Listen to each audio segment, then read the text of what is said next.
with yet another podcast at Grace of No Age. Today, we have a lucky number. This is our 10th interview with one of our goddesses. And today we've got the pleasure of having Dominique Cocuzza with us. So, as always, before we start the talk with her, let me tell you a little bit about who she is and what's the reason she's here, other than the fact that obviously she's one of our goddesses. So Dominique is 49 years old and she's gonna be 50, believe it or not, because just wait to see her, she looks gorgeous. 50 in only a few days. She's Italian-American, that might be all the pasta like Sophia Loren, I guess, right? And she's currently living in Charlottesville in Virginia, United States. She's the proud mom of 2 boys, 10 and 12. At the beginning of her professional career, Dominique started working as a museum professional, and she was also working with indigenous culture and properties. When she had her kids, she got certified as a Waldorf teacher and taught 5 years old kids at school. As most of our goddesses, she left this career behind and she decided to get into health and women health, not specifically, but health and women was one of the things she was interested in working. She started her career as a personal trainer at 42, which is amazing that she had the thought of just changing path. But then if you are following us, you'll see that most of us here in this project are doing, and it looks like it's something that's trendy, and you start finding that you want to do different things. So not only did she start her career as a personal trainer, but she began competing at the sport of strongman. I was asking her why it's not strong women. So maybe she can tell us more about that later. And she started competing on the year 2016, and she even won some competitions at national level. So we'll know more about this later. As an evolution as a personal trainer, she started working with women, and especially she became certified as a menopause coach. I knew I would get that wrong. And sorry, it's very similar for someone who's not native. And she's the creator of this platform that's called Periwink. And it's a wellness platform, and it's a self-care sisterhood for women in perimenopause and beyond. Dominique thinks that the quality of women's life depend on the choices and the options that they take during this critical time in their lives.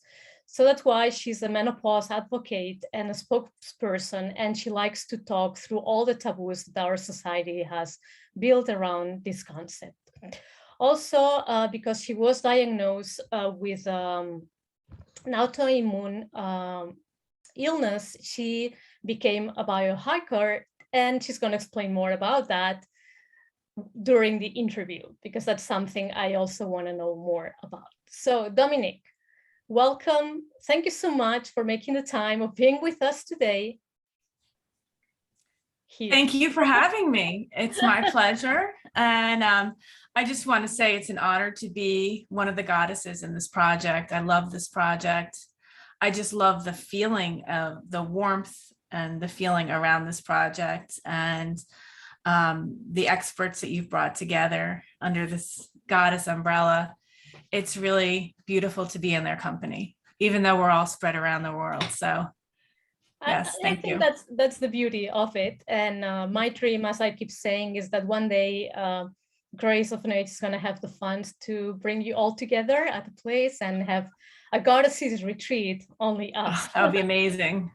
So I need that. Yeah. All right. So let's know more about you. Who's Dominique Cocuzza, and what's her passion? Well, if I could describe myself, I would say that my baseline is enthusiastic. So when I'm feeling myself and good, enthusiasm is a big part of who I am. And I would say I'm somebody who's always followed my dreams. I've taken some paths that have been unusual and challenging. I've really kind of carved my own way through this life, and I haven't really ever sat on my laurels. You know, I'm always trying to improve. I'm a bit of a renegade and a rule breaker, irreverent, and I am a lifelong learner. I'm always studying something. And the more I learn, the more I realize I don't know. So I have a passion for learning, but I'm also very intuitive. So even though I have a lot of book smarts, when I actually work with people, I'm able to that's there in the background, but I'm able to access something else, which is my intuition, which I do believe comes from a more universal energy. So, and that really directs how I work with people individually. Yeah. Excellent. May I ask, what are you studying at the moment? Just, you got me curious. Oh gosh, let's see. I'm deeply studying the hormonal changes that women go through in the perimenopause. I'm particularly studying estrogen dominance right now, and how that manifests for us and the long-term health consequences.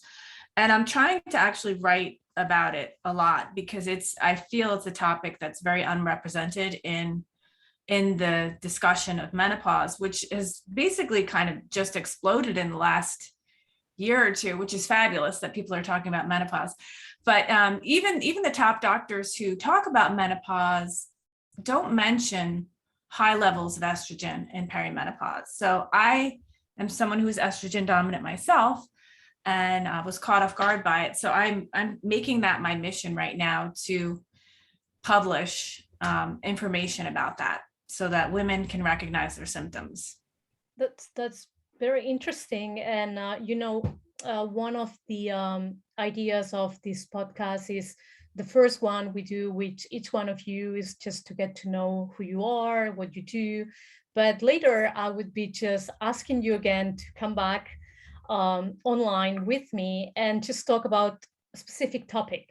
So maybe yours could be that one, the estrogen dominance. Yes. Maybe we could talk about that, just in specific, just podcast only about that.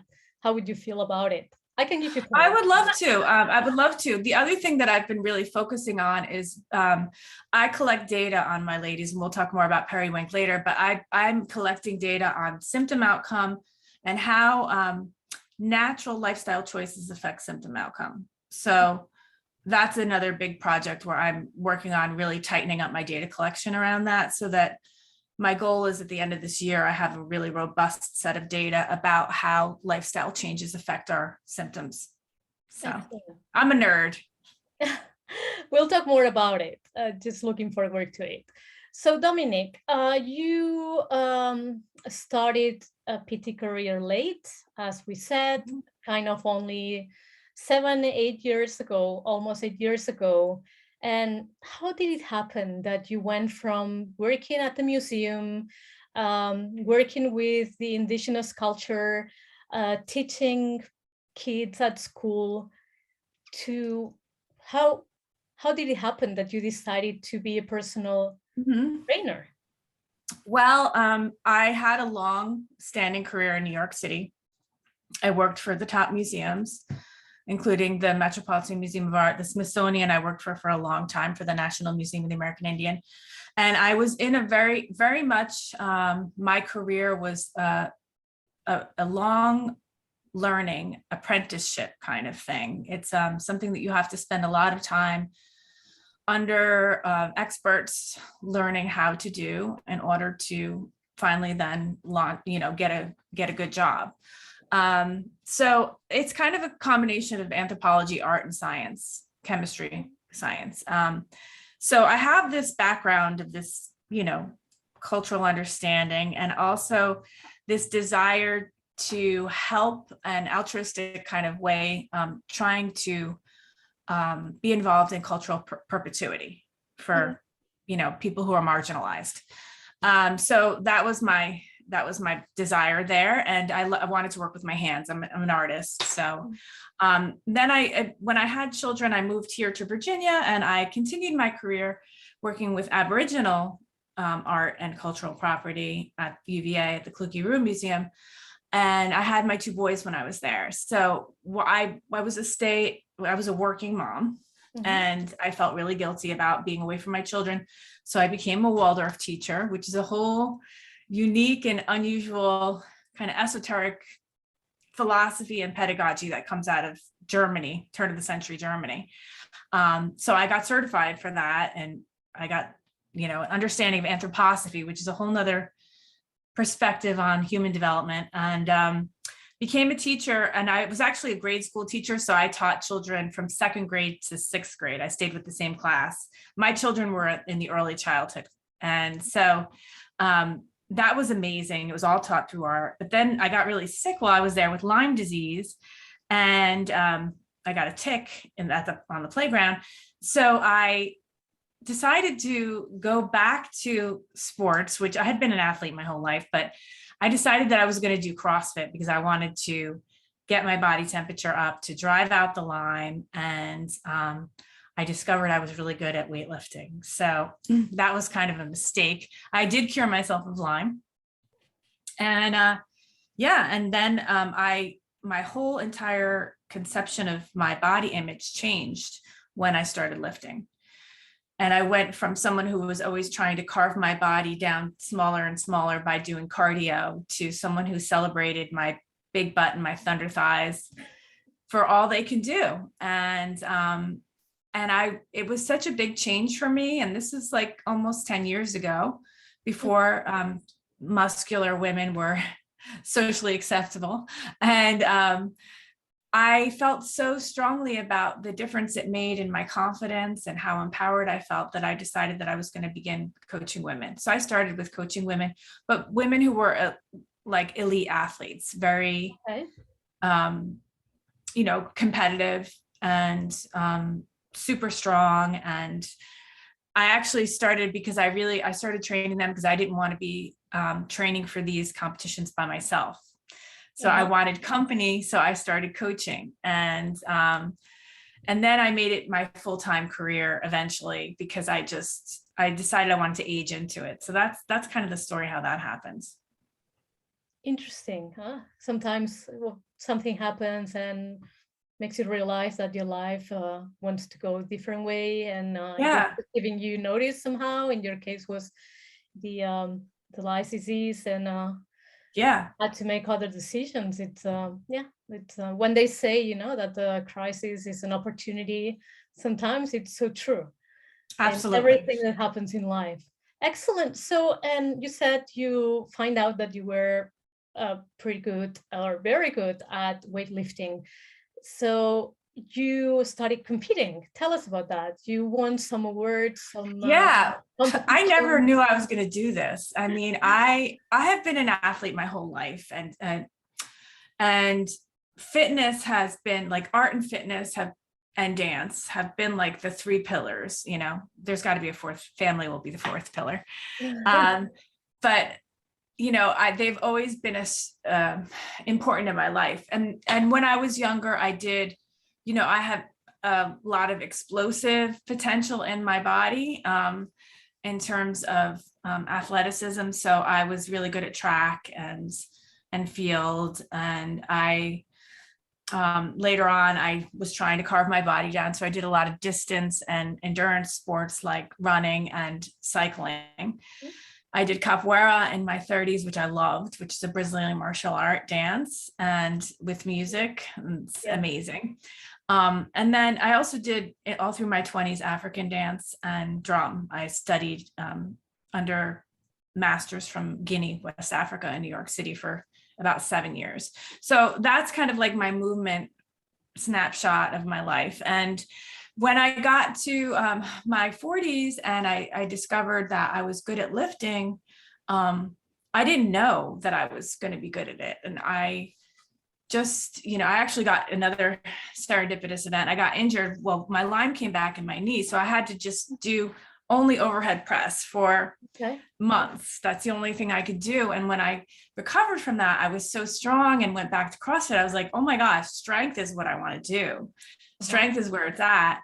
And because I was killing it in CrossFit was like so easy to me then. And so I had a dream. I had a dream that I was training strongmen, and I thought it was the most ridiculous dream ever.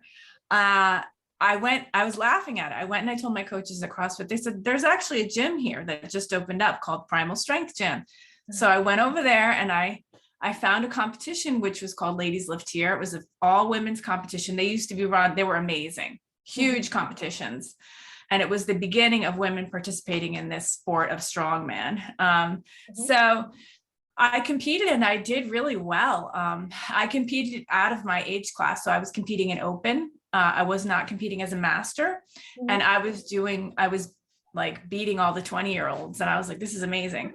So I ended up doing one master's competition at the end of my strongman career. And I competed in an open weight class with women, and I did log press. And so that's like this big implement, and pressed it overhead. And I did max log press, and I did get that in 2016. That was a national record. It has since been blown out of the park. But I do. And then again in 2019, right before the pandemic, I competed in my first powerlifting meet, and I took in my class, my master's class, the state record for deadlift and for squat. And I still hold those records. I'm pretty sure I still hold those records. Yeah. Congrats. I would love to go for one in my 50s because I do feel confident that I could actually get the national record in all three: squat, deadlift, and bench if I just go back to my old numbers. But this shoulder's a little tight, and I don't know if I want to risk it. And also I'm just so busy with Periwink right now. So I don't know if I will fit that in this next year. We'll be keeping an eye, definitely. Yeah, how we'll you're see. doing. And we'd like to see some videos and photos if you have something. Oh yeah, I do. I can look in the archives. Yes. Yeah. Beautiful. So yeah, okay. So you got into PT, and then all the fact that you were working with women and competing with women somehow created the idea of developing Periwink, or how did that go? Because that's kind of a bit of an extra change, no? It's PT, but then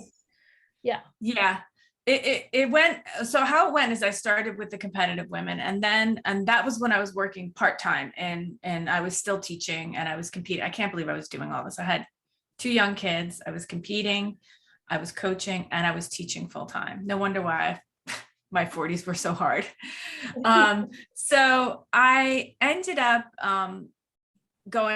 making personal training my full-time career, and I was hired at an upscale club here. And that club served people who were the median age was 51. So it was an older population. And I got the experience to work with hundreds of people, who are middle-aged, men and women of all different types of bodies, and, limitations, including dead bone and holes in the bone and missing limbs and, post-operative, postpartum. I also got certified as a prenatal postpartum coach. So you mentioned that I was a certified menopause coach. There actually aren't any certifications for that, unfortunately. Okay. If there were, I would have them. But I do have that perinatal specialization, which was a very intensive certification. And the physiology that I learned there and the pelvic floor stuff and all of that is very pertinent to the work that I do with menopausal women now too.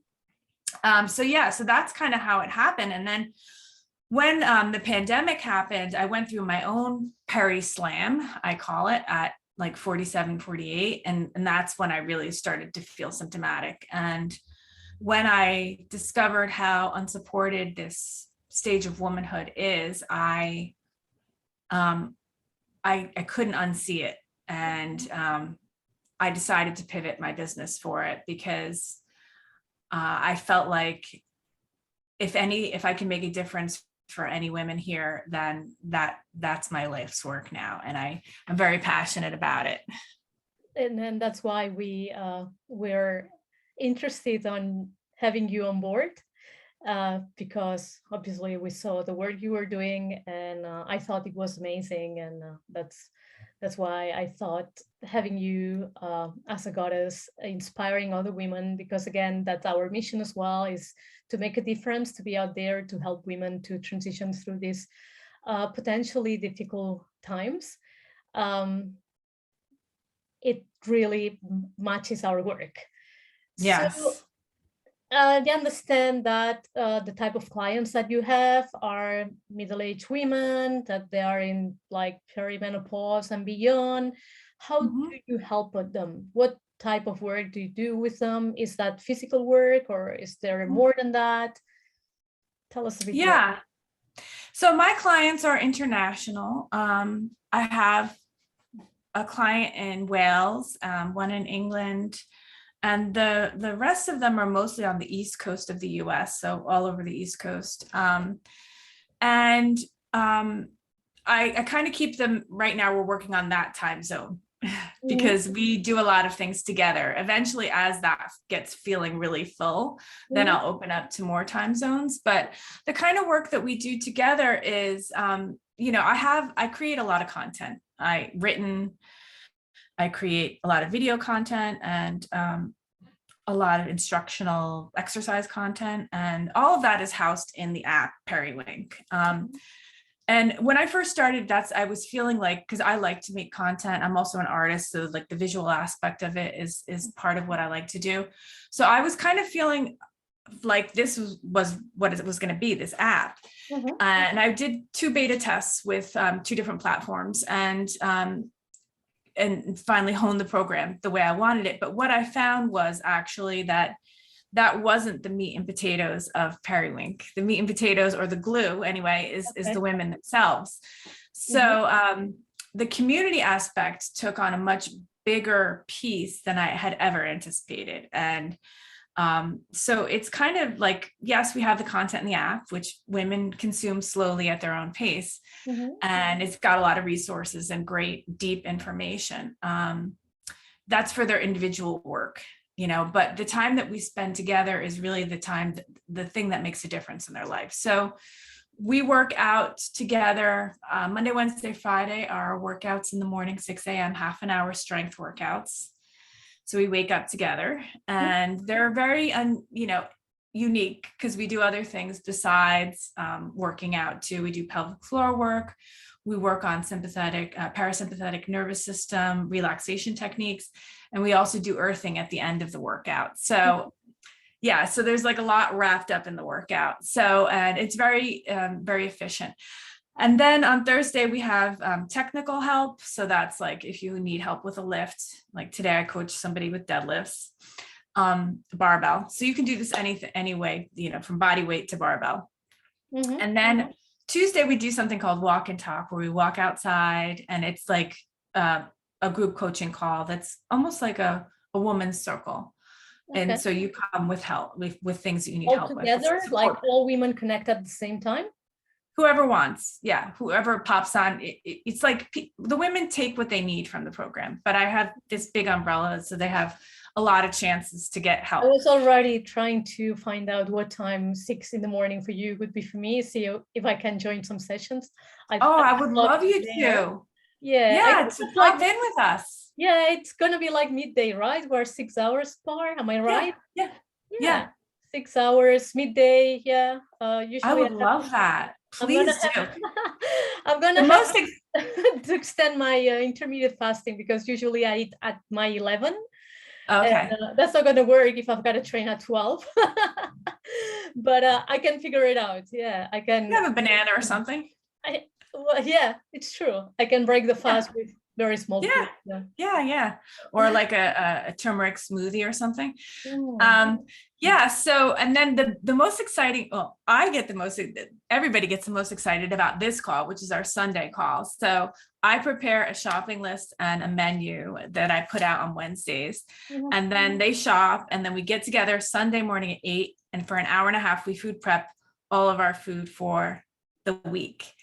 And so it's amazing food too. I'm Italian, so it's gotta be good. Yeah. So we make things like last week we made stuffed peppers with vegetables and ground turkey. We made an awesome tabbouleh that was made out of quinoa with tons of like fresh parsley and mint and feta cheese. We made a wild mushroom quiche with no crust. And then we also made oatmeal breakfast cookies. So it's really good food. My goodness, and you are very busy, aren't you? Oh yeah. I wouldn't have it any other way. So yeah, but it's great. It's a game changer for me too. I mean, it is a lot of work, but I cook with them. So I benefit from all the work that I do with these women. It's amazing. So would that work if I inscribe my partner? Because he's the one cooking in the house. I'm kidding. He can't be on the call though. There's no men. He's the one shopping and cooking. I'm the one. Well, I can send you the list and he can buy and the recipes are in the app. So sure. Yeah.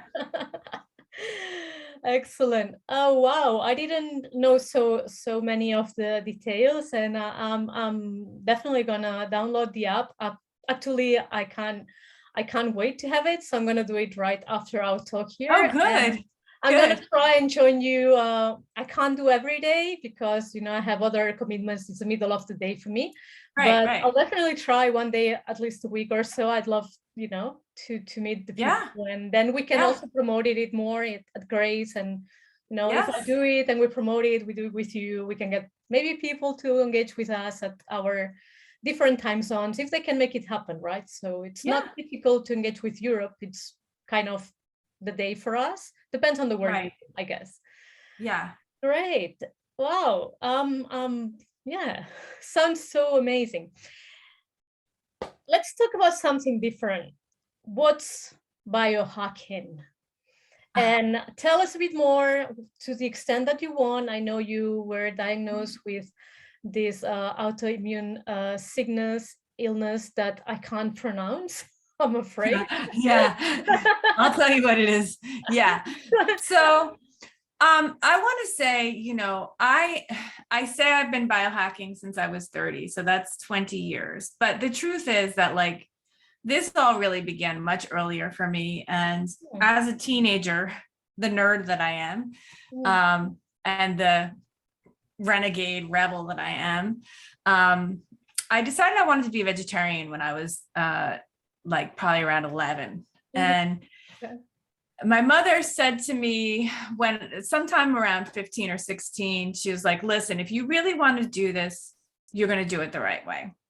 So she took me to a macrobiotic practitioner who had cured themselves of cancer. So that was kind of like the crack that opened and then got a lot wider through my life. So I met this person and I learned how to cook in the macrobiotic way and the whole philosophy behind it. So I studied that as a teenager, and that kind of continued through my mid-20s, I would say. So Michio Kushi is one of the well-known macrobiotic practitioners who I studied. And so that's kind of how it began for me. I always was interested in wellness. I don't know why, even at a young age, I was interested in longevity.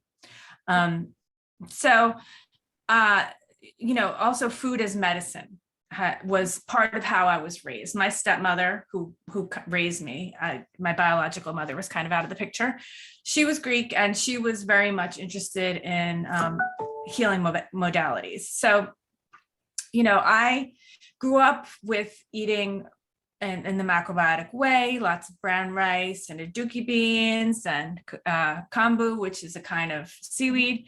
And so that was the way, and no medical intervention. And it wasn't religious, it was philosophical. We felt like my stepmother raised me to feel like my body was wise and could take care of itself, and I need to listen to it. So when we were sick, we would just be sick. We'd go to the chiropractor and get an adjustment and have our fever and get over it. And so I was really very robustly healthy until right after 9/11, when I came down with Hashimoto's thyroiditis.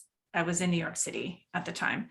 And that is an autoimmune disease that I do feel was related to that traumatic event, and the contamination that was in the air as a result. So I ended up getting sick for the first time in my life at 30. And my first reaction was to go to an acupuncturist. And so that's when biohacking kind of really officially started for me. So, because it was the first time I was sick. Yeah. And I was able to put my autoimmune disease in remission with the help of this amazing Chinese medicine doctor, and using the herbs, and I changed my whole lifestyle. So instead of eating cold foods, I started eating only warm foods. Mm-hmm. I started having things that looked like dinner for breakfast. And I also stopped training so hard. Mm-hmm.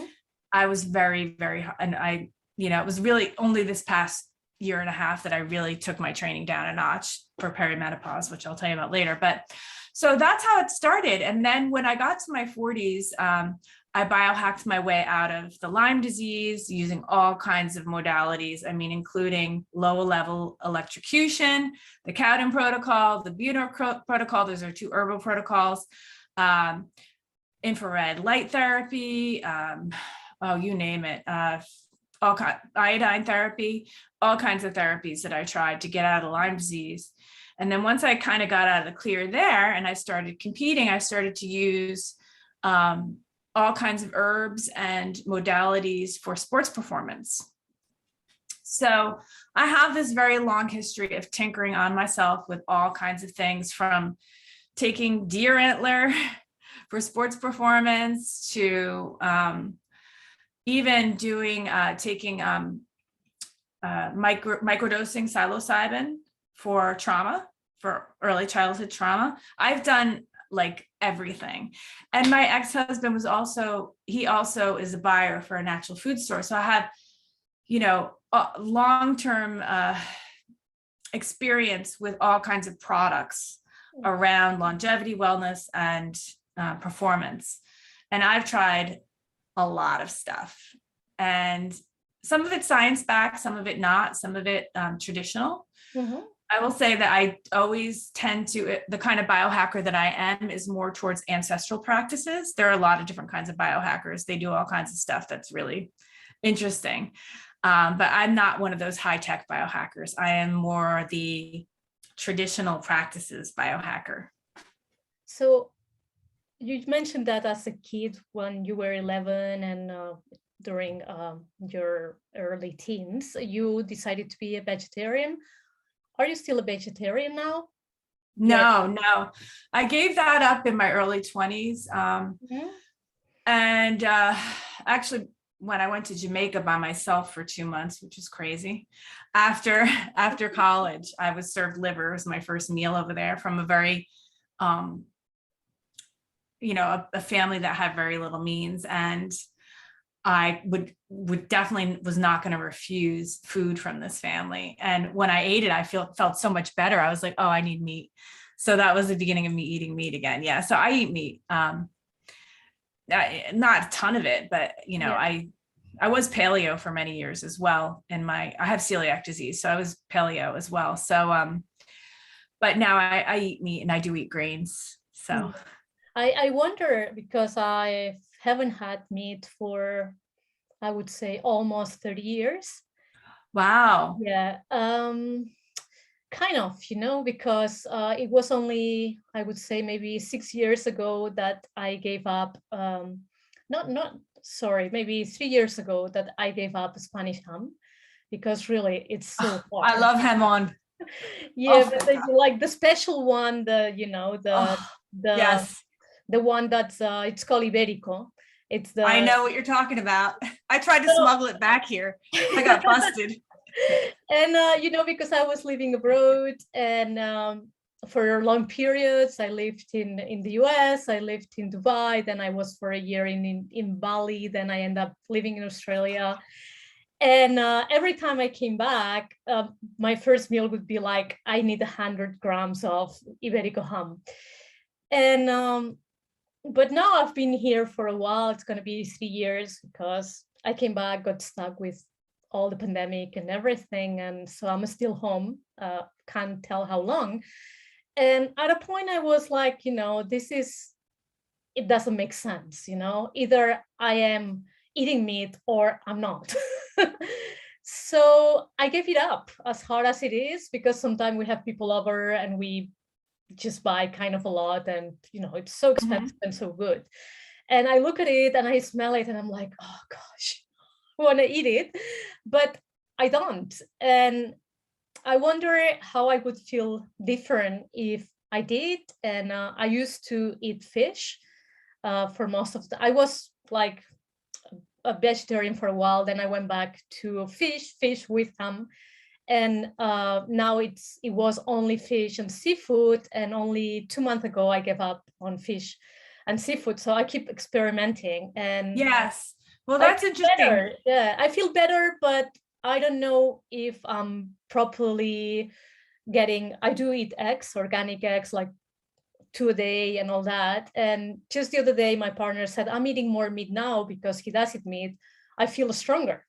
And I guess that's the thing, but I can't see myself going back to meat at all. And so I wonder how that would impact on my, process of aging.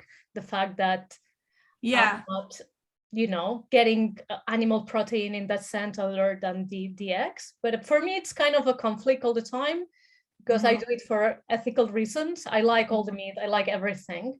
But I can't. It just makes me feel bad. I understand. Yeah. It's interesting because like that goes back to the biohacking a little bit, and I guess also my science background too. So I have this way of experimenting with myself and my life and changing one variable at a time, right? So, if you just change one variable at a time and then you give it some time and assess, how am I feeling? And then also introducing things back one at a time as well. And that's also the whole basis of doing elimination diets for learning about, autoimmunity, I decided now inflammation. that, my idea now is that I'm going to keep this at least till June, like 6 months or so, and see how I go. And it's hard because we have this amazing food here, paellas and everything, and I just can't eat anything. And like people say, are you coming to eat? I said, what am I going to eat? It's like, well, my feeling is that we do need animal protein, and I do eat animal protein at every meal, but not an excessive amount. And how I also had an ethical dilemma with conventional raised poultry and meat and fish. But I think, if I can focus on eating happy animals and being grateful for them, the same way that American Indians had reverence when they would shoot a deer, with a bow and arrow, or however they would get their meat, and, say a prayer and of thanks, so when I eat meat, I feel like, I have, as irreverent as I can be, I'm also very reverent, full of paradox, but, in acknowledging the life force of that being that I'm consuming, I'm okay with it now. So. Yeah. Oh, whenever we used to buy, or we buy fish, or or meat in the house, we buy everything organic and everything, but still I can't get my head around it. So for now, it's what it is. And I'll let you know how I go, because now I'm just vegetarian, no dairy, so only eggs. So I would just pay attention to your muscle mass if you can. If you have a scale that helps you to gauge your muscle mass, because you want to make sure you're not losing any mass. Yeah. was thinking about taking some, shakers like vegetable protein and all that, but then I'm Mhm. lazy, so I need to figure it out somehow because this is Strength the training. reason. Yeah, yeah, yeah. We'll talk about training. Yeah, excellent. So as fantastic as you look, you're gonna turn 50 in only a few days. How do you feel about it? And what's your menopause journey till here? How are you feeling now? And at what point are you now of your process? I mean, I feel great about being 50. In fact, I feel more excited for this birthday than any birthday I've had in a decade. I'm throwing a huge party, a dance party, I'll come. a masquerade party. It's called Sexy Never Gets Old. Oh my God. And yeah. And so how do I feel? I feel like my decade of my 40s was tremendous self-growth. I loved my 40s, as difficult as they were. And I feel like I am approaching the horizon of the wise crone, and I feel really excited about the person that I'm becoming, and the fact that I have this mission to share. I have huge purpose that goes beyond beauty and reproduction. And now that I've, let myself feel the loss of that.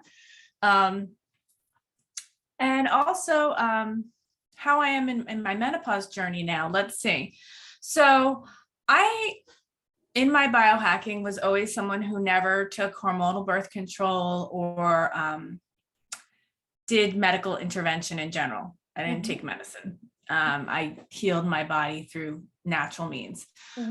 So here I am now. I did go through a period between 47 and 48, which I started feeling highly symptomatic. I call that the peri slam, which went unrecognized by my doctors because they're like, you're not having hot flashes. People look at me too, and they think I'm younger than I am. And I'm like, no, something's not right. And no, I'm not having hot flashes. I'm not gaining weight. I'm not having vaginal dryness, whatever. So my doctors were like, no, it's too early. We're not going to test you. But I pushed and pushed and pushed because I ended up getting to this place where I thought I was losing my mind. And that's how my perimenopause went. I didn't have this like physical manifestations that a lot of women have with the vasomotor stuff, with the heat and the cold. So what that looked like for me was I was like having a hard time talking. I was losing my words so much that, especially when I was reprimanding my kids, like I could not get my words out at all. And I talk about like trying to assert your authority when you can't talk. It's a mess. So, losing my words was like the beginning. And then losing stuff. Like I had a really hard time with my local memory. Misplacing things, but I'm talking about like dire misplacement, like losing my car keys for 3 days and feeling trapped in my house and freaking out. Also getting lost in the car. So like these kind of things started happening, and I was so mortified about it. I didn't even want to tell anybody because I was scared. I was like, am I getting Alzheimer's disease? I'm like 47. And then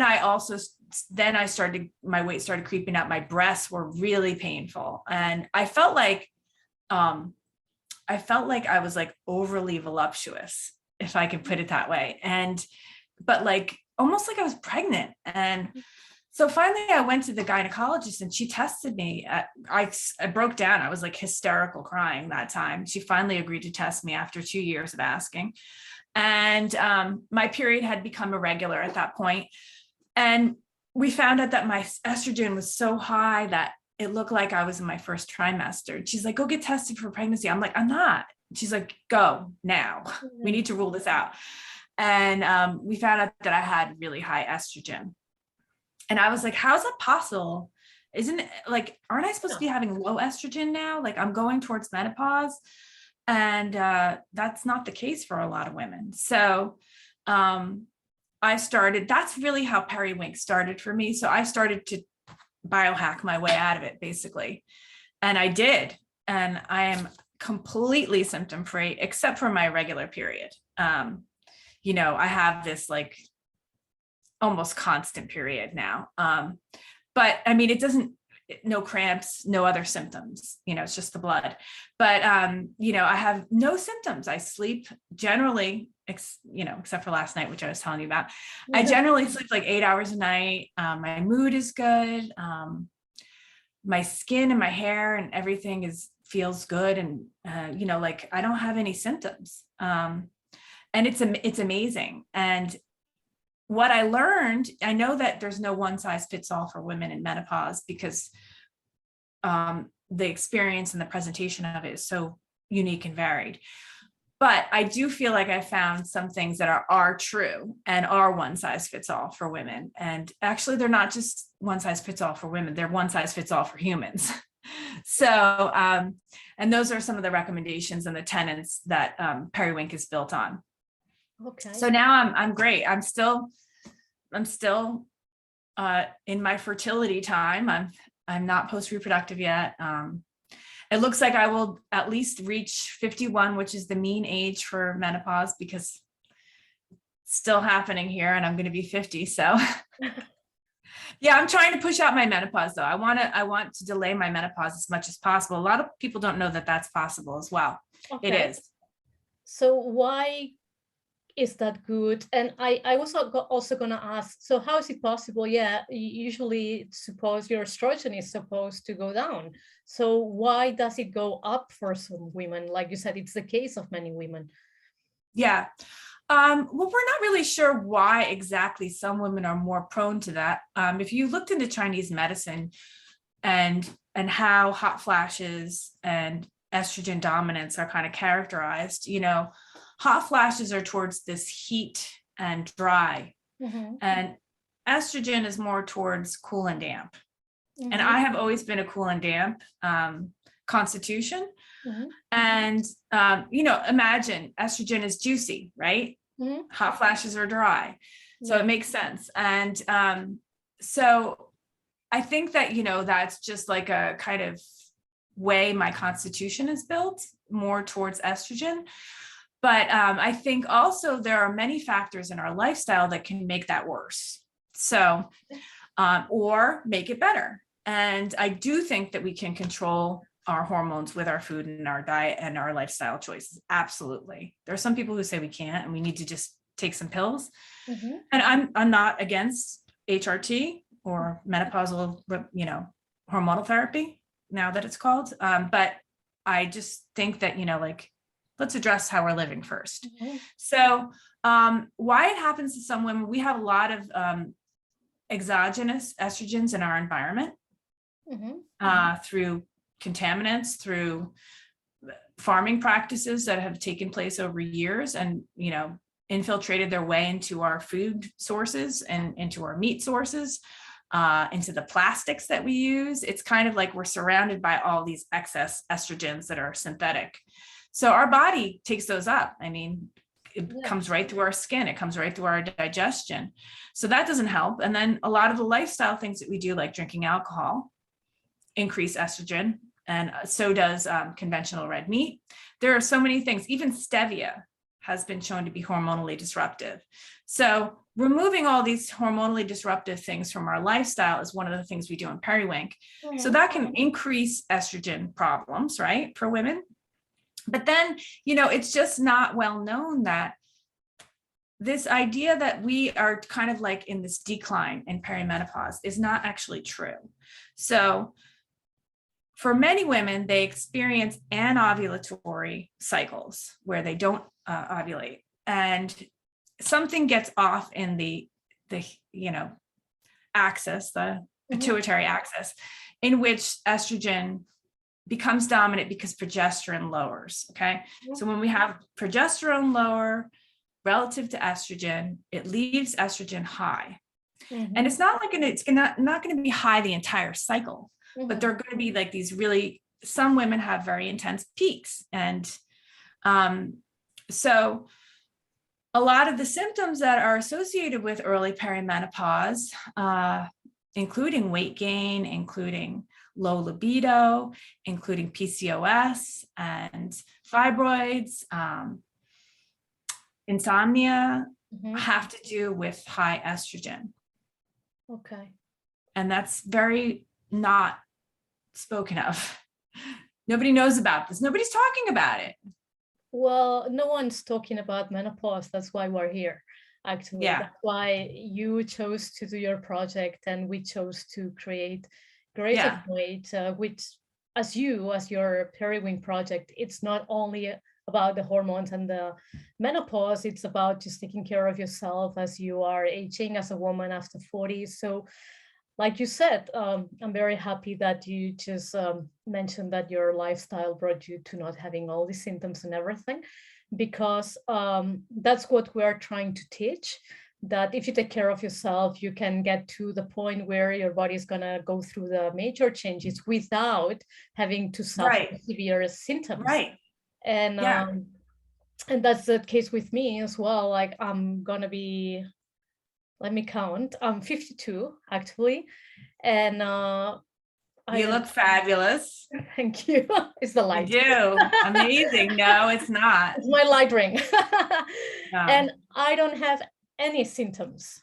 So maybe obviously the texture of the skin changes because it changes as you age, but I don't have insomnia. I don't have hot flashes. Well, you know, my mood might go crazy sometimes, but I guess that's everyone's. It's not just women and hormonal changes. And I sleep solid 9 hours if you let me. And so I think it's because I've always taken very good care of my health. And you mentioned alcohol. I decided 6 years ago I wouldn't drink alcohol. I never drank much, maybe a glass of wine here and there.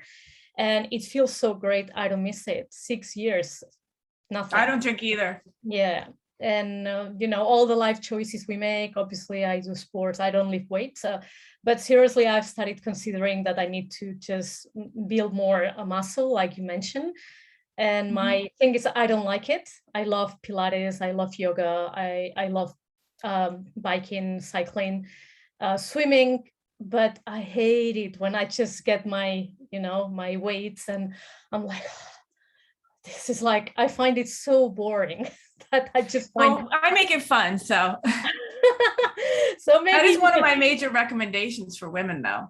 I know, I do, and my partner, he's a PT, specialized in mobility, strength, and stretching, and he keeps telling me, I'll do a program from you, and I'm like, nah, it's just because I don't like it. And you know, you're very devoted to something that you like and you'll put in the time and the effort. Right. When you don't like something, an excuse. I've tried just doing my weights, watching Netflix, but then I lose count. I don't know what I'm doing anymore because I can't focus on two things. So maybe I need to. It has to be joyful for you to want to continue to come back and re-engage with it. If it's not joyful, then yeah, but it's not going to work. I do know that I need it. And maybe it's because I do it on my own at home. If I decided to join a gym, maybe it's different because you are there for that purpose. So we'll see. But that's the only thing. I guess there are other things, but that's one of the things I know I'm lacking. And maybe you can inspire me. It's important because stronger women are harder to kill. And yes. And basically there's a lot of research behind studies showing us that, you know, the more muscle mass that we retain into our life, the longer we live. I mean, it's just really cut and dry. All right, I'll think more about it, and maybe I'll engage in your training. So just to wrap this up a bit, and because I'm sure we could walk for hours, and we'll come back and we'll talk about different topics another day. One advice, your top advice to women. Well, you already know that I say yes to strength training and no to alcohol, no to sugar as well. But really, when I think about this time is such a crucial moment for us. And it's a time when our bodies and minds are completely rewiring and making themselves new. There's a reason why the Asian people call this the new spring. We are remaking ourselves. And it's a time that's really pivotal and important. And if you are able to harness healthy lifestyle changes, and that includes mindset, now in your 40s, early 50s, as you're going through this transition, and really make them stick, you have, God willing, the potential to set yourself up for a future of, good health and living longer and living better. And that's really what my mission is. I don't give my ladies any magic bullets.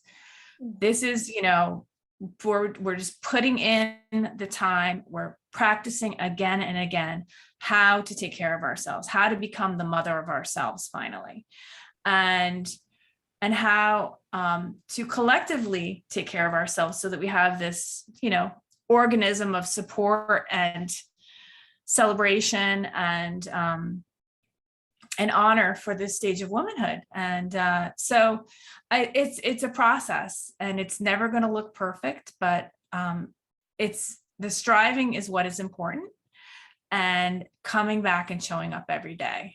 And, it doesn't have to be perfect. 80% is great. You're going to see good results if you try, and you have to know what to try, obviously. So I recommend getting a coach like me who can help guide you and get there as efficiently as possible. Excellent. Thank you so much. And thank you. It's been an honor to have you here, and really interesting conversations. I learned so much from all of you. Every time I do an interview, it's like just going to class myself. And that's one of the things when I started, thinking about creating this project, it was like, oh my God, I don't know the first thing about anything. What can I do? I might just as well find a group of gorgeous and knowledgeable women that know what they're doing. So I learn, and on the wake of it, we can just help other women understand better what's happening. So I've learned so much. Thank you. Thank you very much for being here. Welcome. And yes, ladies, if you want to get this right, get someone like Dominique. You're going to find, always at the bottom here on the text, we put the link so you can find her. Also, you can go to our webpage at graceofnoh.com. And if you go through the Goddesses carousel, you'll find Dominique, and there you'll find her access, her Facebook, Instagram, webpage, everything, and you can engage. Also, please feel free to leave comments here, questions, whatever you want to share with us, and either me or her will reply to you, and we'll give you some extra information that you need. So unless, Dominique, you have something else to do, I would say this has been a fantastic 10th edition of our podcast. Thank you.